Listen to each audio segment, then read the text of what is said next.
Hi Yuka, you're starting here in France. Steel giant ArcelorMittal, it's decided to go ahead with the plan to update its steel mill in the north of the country with a new electric furnace. Well, Sharon, President Emmanuel Macron today joined steelworkers in Dunkirk, hailing ArcelorMittal's €1.3 billion investment decision.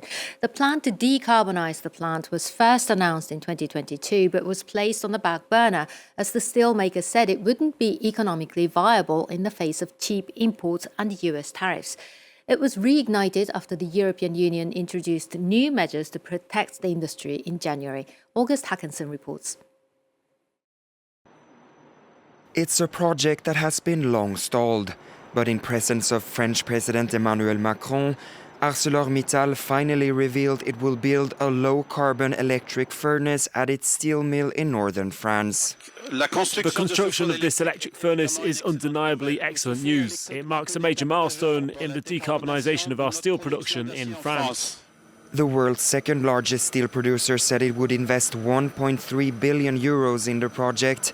The new furnace will replace one of the site's coal-based blast units and is designed to emit roughly 3 times less CO2 per ton of steel.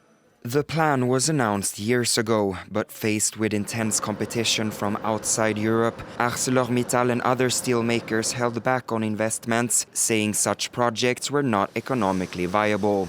That outlook has now changed, the company said, following EU reforms, including the introduction of a carbon border tax. In addition, half of the facility's funding will come from France's government-regulated energy efficiency scheme that provides bonuses for energy-saving investments.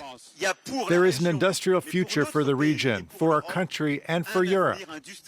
It requires a Europe that makes things simple, that is more competitive, a Europe that reduces its risk from major competitors, a Europe that innovates and invests.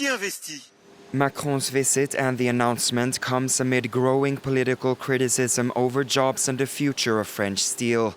Opposition parties have denounced job cuts by ArcelorMittal and called for the company's French plants to be nationalized. Meanwhile, in other business news, Yuka, the takeover battle over US media giant continues. But Sharon, Paramount Skydance has sweetened its bid for Warner Brothers Discovery in the latest attempt to woo shareholders. In December, Paramount launched a hostile bid after WBD agreed to a takeover by Netflix. It offered to pay shareholders $30 per share to acquire all of the company, including its cable business.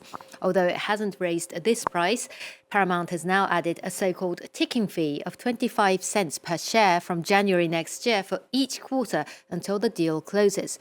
It's also agreeing to cover the $2.8 billion in breakup fee Warner Brothers would have to pay Netflix if it walked away from their $83 billion deal.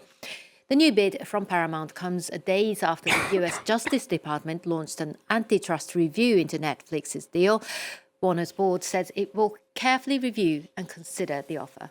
Meanwhile, Yuka, Cuba's on the brink of collapse as Washington chokes off its fuel supplies. Yeah, we've been talking about it since yesterday. International airlines have suspended flights to Cuba because there's no guarantee their planes can refuel at the country's airports. Cuba has long faced fuel shortages, but the situation has become dire since US President Donald Trump blocked supplies of Venezuelan oil and threatened to impose punitive tariffs on any country sending oil to the island nation. The United Nations is warning of a potential humanitarian collapse in Cuba. Even before the latest moves by Washington, the economy was struggling. The COVID pandemic sliced 10% off its output, and GDP is still 15% smaller than it was in 2018. Its vital tourism sector continued to decline last year.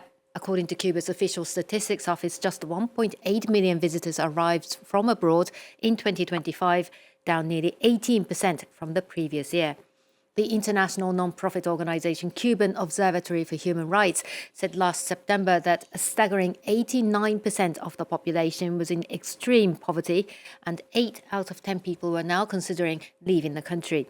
And for the first time, blackouts became Cubans' top concern, overtaking the food situation.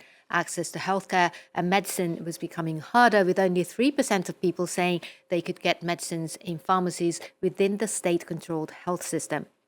Washington has also tightened restrictions related to remittances.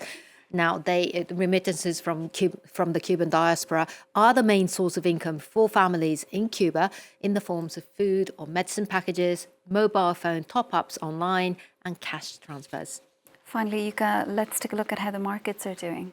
Well, the Dow Jones Industrial Average rose 0.1 of a percentage point to extend its record high.